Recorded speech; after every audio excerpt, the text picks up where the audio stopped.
Hello students, आप सभी का स्वागत है हमारे चैनल बोर्ड सॉल्यूशन पे। आज के इस वीडियो में हम छत्तीसगढ़ माध्यमिक शिक्षा मंडल रायपुर द्वारा जारी असाइनमेंट दिसंबर माह के असाइनमेंट नंबर 5 कक्षा 10वीं विज्ञान विषय के असाइनमेंट के आंसर देखने वाले। इसके पहले कक्षा 10वीं के बाकी विषयों के असाइनमेंट के आंसर भी आप चैनल के माध्यम से अपलोड हो चुके देख सकते हैं।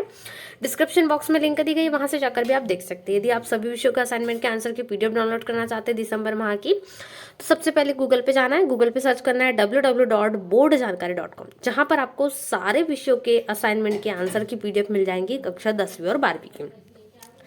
चलिए शुरुआत करते हैं क्वेश्चन नंबर फर्स्ट से। प्रश्न क्रमांक पहला है और ब है 2 प्रश्न में, घरेलू विद्युत परिपथ में घर के सभी उपकरण समांतर क्रम में जोड़े जाते हैं क्यों? इसका आंसर आपको देना है। इसके अलावा ब नंबर का है, एक घर में प्रतिदिन 40 वाट के 4 बल्ब, 5 घंटे 60 वाट के 2 बल्ब, 6 घंटे और 80 वाट के 3 पंखे 6 घंटे चलते हैं, तो इस पर एक महीने में बिजली का कितना खर्च आएगा यदि 1 यूनिट का मूल्य कितना हो? 50 पैसे हो। चलिए इसका उत्तर देखते हैं। इसमें आपको सबसे पहले जो क्वेश्चन नंबर फर्स्ट है वो 2 अंक का है और जो ब नंबर का प्रश्न है वो 3 अंक का। तो इस प्रकार से 5 अंक के लिए कुल प्रश्न है आपको। इन सभी प्रश्नों के उत्तर हम देखते हैं। जल्दी से वीडियो को लाइक कर दीजिए, चैनल पे नए जुड़े हो तो चैनल को सब्सक्राइब कर लीजिए, दोस्तों को साथ शेयर करना बिल्कुल ना भूलें ताकि सभी विषयों का असाइनमेंट के आंसर आपको मिल सके।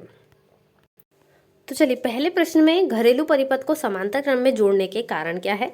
समानांतर संयोजन। देखिए पहला प्रश्न जो आपको पूछा गया है अ नंबर का, ठीक है, उसमें आपको सभी उपकरण समानांतर क्रम में क्यों जोड़े जाते हैं इसका आपको कारण बताना है। तो ये उत्तर लिखेंगे आप।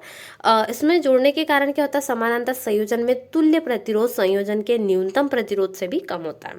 जैसे जैसे अधिक उपकरण जुड़ते जाते हैं धारा प्रवाह के लिए अधिक पद बनते जाते हैं, जिसके परिणाम स्वरूप तुल्य प्रतिरोध बहुत कम होते जाता है और धीरे धीरे क्या होता है? तुल्य धारा बढ़ती जाती है, जिस कारण सूचक बल्ब की रोशनी बढ़ती जाती है। इस प्रकार हमारे घरों में सभी उपकरण समांतर संयोजन में जुड़े हुए होते हैं। यही कारण है, इसके कारण जो बल्ब की रोशनी लगातार बढ़ते जाती है, जो लाइट है उसके कारण।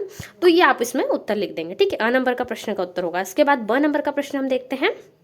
40 वाट के 4 बल्ब हैं, 5 घंटे तक जलाने पर एक महीने में खर्च ऊर्जा कितनी हो जाएगी? विद्युत उपकरण की संख्या गुणित विद्युत उपकरण की शक्ति मल्टीप्लाई समय मल्टीप्लाई दिनों की संख्या बटे 100। ये फॉर्मूला आप यूज करोगे। सब कुछ आपको क्वेश्चन में दिया है। 40 वाट का यहाँ पर बल्ब है, 5 घंटे चल रहा है, तो कुछ इस प्रकार से, ठीक है। एक महीने में खर्च ऊर्जा 40 गुणित 40 गुणित 5 गुणित 30 बटे 1000, ठीक है। तो यहाँ पर ऐसा हो जाएगा, तो यहाँ पर आप 1000 कर लीजिएगा, ठीक है। इतना आप इसमें थोड़ा सा मिस्टेक है तो ये आप सुधार लेंगे। 24 यूनिट इसका सही आंसर आ जाएगा, ठीक है। तो पहले आपको इतना 40 वाट के लिए निकाल लेना है, तो 24 यूनिट आएगा। उसके बाद 60 वाट के लिए निकालोगे तो विद्युत उपकरण की संख्या फिर से यहाँ पर आप 1000 कर लोगे। विद्युत उपकरण की संख्या गुणित विद्युत उपकरण की शक्ति गुणित समय गुणित दिनों की संख्या, ठीक है। तो इतना आप निकाल दोगे। 60 वाट के 2 बल्ब 6 घंटे तक बटे में 1000, 108 बटे 5 हो जाएगा। तो यूनिट कितनी? 21.6 हो जाएगी। आपको ध्यान से उसको नोट कर लेना है। तो ये पूरा आप इस प्रकार से नोट कर लेंगे। दूसरे के लिए 60 वाट के लिए 21.6 यूनिट और यहाँ पर हम 40 के लिए करा तो 24 यूनिट आया आंसर। इसके अलावा यदि 80 वाट के 3 पंखे चल रहे हैं और 6 घंटे तक चलते हैं तो ये भी सेम तरीके से हो जाएगा। 3 गुणित 80 गुणित 6 गुणित 30 बटे 1000 यानी 216 बटे 5 हो जाएगा, क्योंकि यहाँ पर जो जीरो है वो 2 हो जाएगा, जीरो कैंसिल। उसके अलावा जब हम मल्टीप्लाई करेंगे तो ये इस प्रकार से आ जाएगा, ठीक है। तो 43.2 यूनिट हो जाएगा। आपको ध्यान से नोट कर लेना है। अतः एक महीने में आप सभी यूनिट को हम प्लस कर देंगे, कितने यूनिट बिल बन रहा है? 24 यूनिट, 21.6 यूनिट, 43.2 यूनिट यानी 88.8 यूनिट इसका लगभग खर्च आपको एक महीने का बिजली का आएगा। तो इसके पैसे के हिसाब से हम निकालेंगे तो 1 यूनिट का खर्च मूल्य कितना है? 50 पैसे, यानी कि यहाँ पर हाफ रुपये हम जिसको कहेंगे। तो इतना 88.8 यूनिट का खर्च कितना हो जाएगा? तो लगभग 44 रुपये, समझ लीजिए 45, ठीक है। तो इतना आपको बिजली का बिल भरना पड़ेगा। तो ये हो जाएगा। चलिए इसके बाद दूसरा प्रश्न देख लेते हैं। चलिए क्वेश्चन नंबर सेकंड है, प्रत्यावर्ती विद्युत धारा जनित्र का वर्णन निम्नांकित शीर्षकों के अंतर्गत कीजिए। प्रत्यावर्ती विद्युत धारा जनित्र का चित्र बनाना है और नामांकित आरेख यानी चित्र बनाना है और सिद्धांत, 2 चीजें आपको लिखना ही लिखना है इसमें। किसमें? क्वेश्चन नंबर सेकंड में। तो 2-2 अंक के लिए ये दोनों प्रश्न। इसका उत्तर हम देखते हैं। चलिए शुरुआत करेंगे आंसर की। तो यहाँ पर आपको आरेख कुछ इस प्रकार से बनाना है। तो जितने भी स्टूडेंट्स चैनल पे नए हैं, चैनल को सब्सक्राइब करना बिल्कुल ना भूलें, क्योंकि यहाँ पर आपको सीजी बोर्ड के सभी विषयों के असाइनमेंट के आंसर मिलेंगे। इसके अलावा वीडियो को लाइक जल्दी से कर दीजिए, दोस्तों के साथ शेयर भी कर दीजिए, जिससे आपके साथ में जितने भी विद्यार्थी पढ़ते हैं उन सभी की भी हेल्प हो सके। चलिए देखते हैं। तो नामांकित आरेख और सिद्धांत दोनों का है। तो नामांकित आरेख मतलब आरेख के साथ साथ आपको उसका नाम भी लिखना है। जैसे आर्मेचर कॉइल्स में यहाँ पर आपको COD जो दिख रहा है, स्लिप रिंग्स है यहाँ पर जो A1 B1 A2 B2 आपको दिख देंगे। और यहाँ पर जो है कार्बन ब्रश है, ठीक है, कार्बन ब्रश कुछ इस प्रकार से यहाँ पर आपको नजर आ रहा है, ये हो जाएगा। लोहा वलय है, यानी जो गोलाकार होते हैं उसको लोहा वलय कहते हैं। लोहा चुंबक भी यहाँ पर कुछ इस प्रकार से आपको दिख रही है। ये अक्ष, ठीक है, ये जो डॉट डॉट में आपको दिख रही लाइनिंग, ये अक्ष में आती है। तो विद्युत जनित्र का नामांकित चित्र हो जाएगा। अब दूसरा इसका सिद्धांत का आ गया। बिल्कुल बढ़िया से आपको चित्र बनाना है, पेन से ही बना लीजिए जल्दी से, यदि आपसे अच्छे से बनता है, या फिर पेंसिल का यूज भी आप इसमें कर सकते हैं।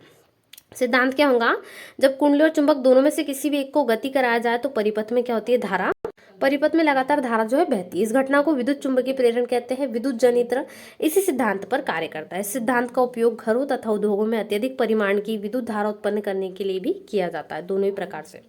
इसकी कार्यविधि भी लिख सकते हैं चाहे तो। जैसे इसमें जो वलय से जुड़ी धारा, जो धुरी होती है उसको घुमाया जाता है। जैसे वलय अभी हमने देखा बिल्कुल गोलाकार ऐसे बने हैं, तो इस धुरी को क्या होता है, कुछ इस प्रकार से घुमाते हैं कि कुंडली की भुजा AB ऊपर और CD नीचे की ओर। तो कुंडली चुंबकीय क्षेत्र में गति करती है और कुंडली से गुजरने वाली बल रेखाओं की संख्या में परिवर्तन होता है।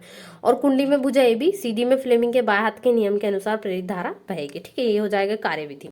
चलिए इसके बाद क्वेश्चन नंबर हम तीसरा देख लेते हैं। प्रश्न क्रमांक 3 है, निम्नलिखित हार्मोन्स के कार्य लिखिए। 4 अंक के लिए प्रश्न है, मतलब 1-1 अंक का है। जैसे जिब्रेलिन 1 अंक के लिए है। ये हार्मोन है, इसके कार्य लिखना। दूसरा है साइटोकाइनिन, इसके भी कार्य लिखना। थायरॉक्सिन है, इसके भी कार्य, और टेस्टोस्टेरोन है, इसके भी कार्य लिखना, ठीक है।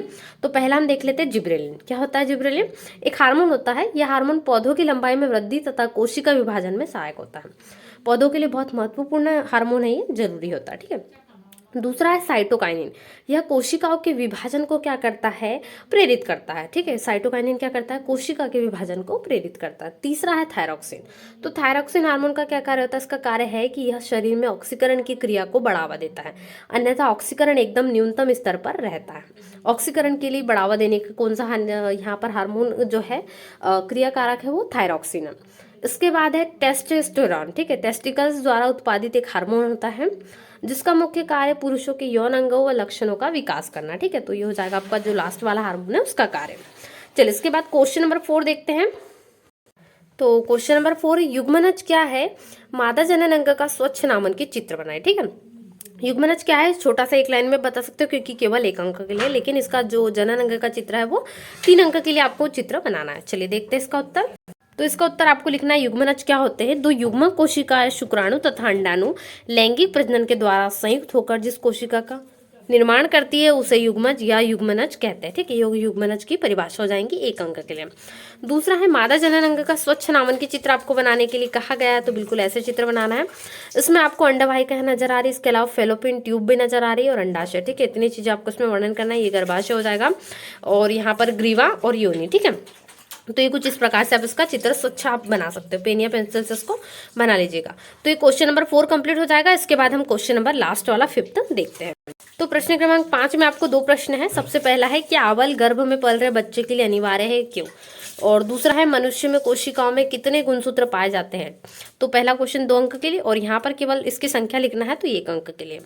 तो टोटल 3 अंक के लिए प्रश्न है। चलिए देखते हैं। तो अवल जो है गर्भ में पल रहे बच्चे के इसलिए अनिवार्य है क्योंकि इसके जरिए जो बच्चे तक है भोजन, पानी, गैसें क्या होती है, माँ से बच्चे तक पहुंच सकती है ना। बच्चे तक पहुंचने के लिए इसकी आवश्यकता पड़ती है, तो ये लिख देना है। दूसरा है गुणसूत्रों की संख्या कितनी होती है, 46 होती है, जो 23 के जोड़े के रूप में होते हैं। मतलब 23 दूनी 46, तो 23 जोड़े बनते हैं 2-2 के। इसमें 22 गुणसूत्र नर और मादा में समान होते हैं। इन्हें सम्मिलित रूप से समजात गुणसूत्र कहते हैं। 23वें जोड़े के गुणसूत्र स्त्री और पुरुष में समान नहीं होते, जिन्हें विषमजात गुणसूत्र कहते हैं, ठीक है। तो ये आपका पूरा कंप्लीट हो जाएगा। 10th साइंस का आज हमने देखा, कक्षा 10वीं का विज्ञान का दिसंबर माह का असाइनमेंट का कंप्लीट सॉल्यूशन देखा। ऐसे वीडियोस के लिए वीडियोस को लाइक जरूर करें, दोस्तों के साथ शेयर करना बिल्कुल ना भूलें। पीडीएफ के लिए आपको www.boardjankar.com सर्च करना है गूगल पे, जहां पर आपको सीजी बोर्ड असाइनमेंट की सभी विषयों की पीडीएफ मिल जाएंगी। कक्षा 10वीं के बाकी विषयों का असाइनमेंट के आंसर डिस्क्रिप्शन बॉक्स में लिंक है, वहां से देख सकते हो। चैनल पे अपलोड है, वो भी देख सकते हो, या प्लेलिस्ट में जाकर डायरेक्टली सारे विषयों के आंसर की वीडियो देख सकते हो। तो मिलते हैं नए वीडियो को लाइक करें, अपने 10वीं के विद्यार्थियों के साथ में, सभी कक्षा 10वीं के विद्यार्थियों के साथ वीडियो जरूर शेयर करें। Thanks for watching.